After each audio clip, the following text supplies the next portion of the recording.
In college basketball, the names Auriemma and Martelli are among the biggest to ever lead in the women's and men's games.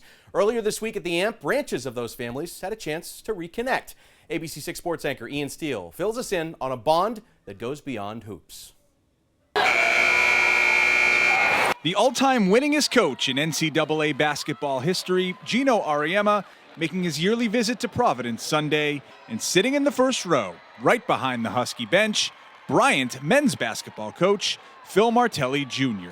To see one of the game's greats, Martelli and his family didn't have to look far that day, but the relationship between the coaches goes far back.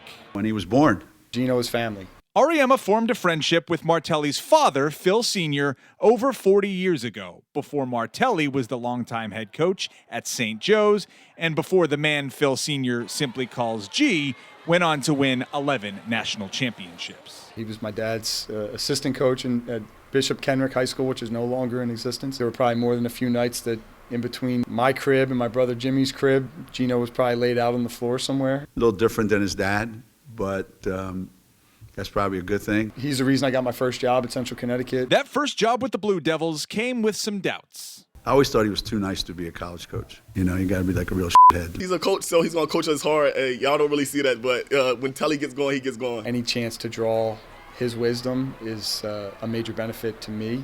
And some wisdom passed down from the UConn players after the Huskies beat Providence. 2021 National Player of the Year Paige Beckers spending some time with Martelli's daughter. For her to have role models and see people like that, you know, that aren't just great in their sport, but have transcended their sport. The game ended. It was like LeBron James was on that court. Now Martelli and Auriemma are on their separate ways, continuing their seasons. The Bryant men host NJIT tomorrow night. The UConn women playing St. John's tonight in Stores. In the studio, I'm Ian Steele, ABC6 Sports.